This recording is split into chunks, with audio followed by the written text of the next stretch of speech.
Hello नमस्ते everyone, welcome to your channel. आज हम बात करेंगे बेबी कंसीविंग को लेकर के कि यदि किसी भी प्रकार से आपको बेबी कंसीविंग में प्रॉब्लम आ रही थी या बच्चा नहीं हो पा रहा है, 10 साल 5 साल विवाह को इतने समय हो गए हैं या कितना भी लंबा समय हो गया है, 20 साल 25 साल, कितने भी ऐसे योग गुजर गए हैं आपके जीवन में, पर अभी भी आप कंसीव नहीं कर पा रहे हैं। इसका कारण क्या है? देखिए, कुंडली से कहीं ना कहीं संतान प्रतिबंधक योग तो नहीं बन रहा है, इस चीज़ का विचार कर लीजिए।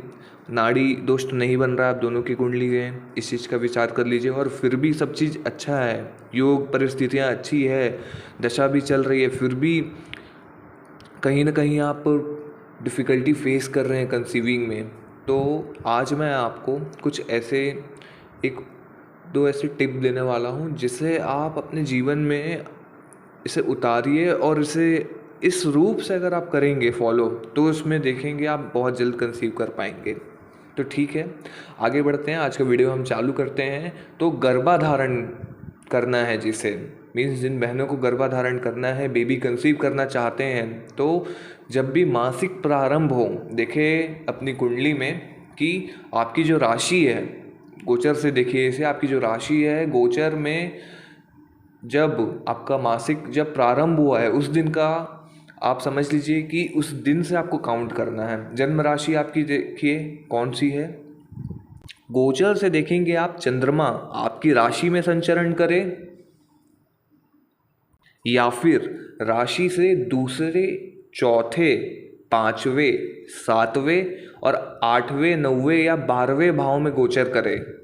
इसे थोड़ा समझने का प्रयास करिएगा। आपकी राशि में चंद्रमा हो या फिर राशि से दूसरे भाव में, चौथे भाव में, पांचवें भाव, सातवें भाव में, आठवें भाव, नौवें भाव या 12वें भाव में हो, राशि से हम मान लेते हैं एक एग्जाम्पल कि किसी की कर्क लग्न की कुंडली है और उनकी तुला राशि बनती है, तो चंद्रमा जब इनकी राशि में यानी कि तुला राशि में ही होंगे या वृश्चिक राशि में होंगे या मकर राशि, कुंभ राशि में होंगे या मेष राशि में होंगे या फिर वृषभ राशि में होंगे या मिथुन राशि में होंगे या फिर कन्या राशि में होंगे, तो ये परिस्थितियाँ कहीं ना कहीं आप देखेंगे कि इस समय में जो सबसे श्रेष्ठ समय है कि आप बेबी कंसीव कर सकते हैं।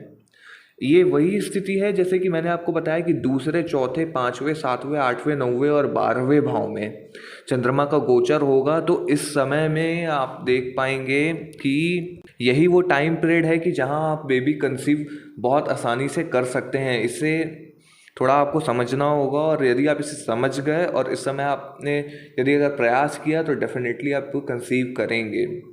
या फिर आप इसे इस प्रकार भी देख सकते हैं कि आपकी जो पार्टनर की, आपके हस्बैंड की जो राशि है, उनकी राशि से चंद्रमा स्वयं की राशि में हो। इट मीन्स कि उनकी, मान लीजिए आपके पार्टनर की कुंभ राशि है मान लेते हैं हम, तो उनकी जो राशि है उसमें गोचर कुंडली में चंद्रमा कर्क राशि में हो, या जैसे मैंने जो भाव बताए हैं उन भावों में पड़े और मंगल की दृष्टि पड़े, तो भी ये एक श्रेष्ठ समय होगा बेबी कंसीविंग के लिए।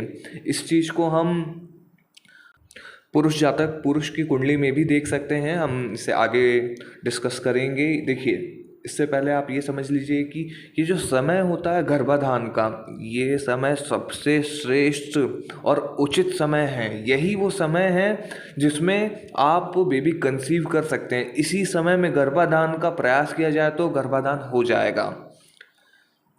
अब यदि पुरुष की कुंडली में अगर देख सकें तो आप इसे देखिए कि चंद्रमा कहाँ गोचर कर रहा है। और सबसे यहाँ पे प्रबल बात ये है कि पुरुष की कुंडली में उतना बल नहीं दे पाएगा ये, जितना कि स्त्री की कुंडली में ये बल देगा, जितना योग कारक ये सिद्ध होगा। ये जो फॉर्मूला मैं आपको बता रहा हूँ ये स्त्री पर निर्भर करेगा पूरे तरीके से। अगर आप स्त्री की कुंडली में अगर आप इस चीज़ को देखते हैं तो आप बहुत जल्दी से समझ पाएंगे भी और उसको घटा भी पाएंगे, और ये उतना ही ज़्यादा इफ़ेक्टिव रिजल्ट भी देगा कंपैरिजन टू पुरुष जातक कुंडली में। स्त्री जातक की जो कुंडली होती है ये पूरा उस पर निर्भर करेगा। तो ये पूरा के पूरा जो भार है वो स्त्री जातक पे अगर दिया जाए, अगर ये उनकी कुंडली में देखा जाए तो आपको रिजल्ट बहुत अच्छे मिलेंगे। अब यदि पुरुष की कुंडली में देखना है तो देखिए कि जब गर्भाधान का समय हो, आफ्टर मासिक धर्म के बाद, कि जो चंद्रमा हो पुरुष की कुंडली में वो जन्म राशि में हो या उसे 10वें 11वें तीसरे या छठे भाव में गोचर करे। और ऐसे चंद्रमा पर गुरु, सूर्य या फिर बुध की दृष्टि हो तो फिर ये गर्भाधान का उत्तम समय पुरुष के लिए भी है।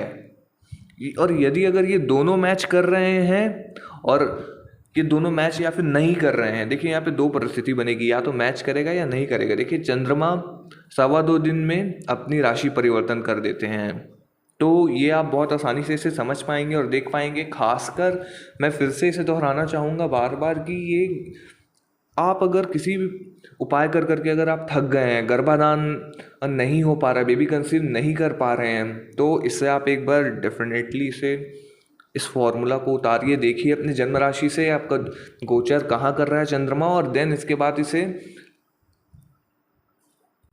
अपनाएं तो आपको बहुत जल्द देखेंगे कि आपको रिजल्ट मिलेगा। यदि इस समय प्रयास किया जाएगा तो गर्भाधान होना ही होना है। और यदि दोनों की कुंडली में अगर ये घटित होगा, चंद्रमा अगर दोनों की जन्म राशि में हो मान लीजिए, तो समझ लीजिए कि ये एक सबसे उत्तम समय है। इस समय गर्भाधान आप कर सकते हैं, बेबी कंसीव करने की योग है। दशा अगर चल भी रही है, नहीं भी चल रही है, तो भी आप कहीं ना कहीं बेबी कंसीव कर पाएंगे। आपको कहीं भी परेशान होने की ज़रूरत नहीं है, आप घर बैठे आप इसे कर सकते हैं। देखिए और इसका लाभ उठाइए।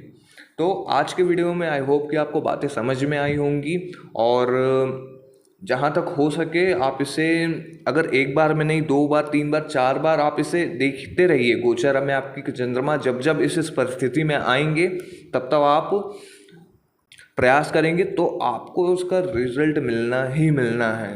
तो आज के वीडियो हम यहाँ पे समाप्त करते हैं, फिर मिलेंगे हम अपनी नेक्स्ट वीडियो में। धन्यवाद।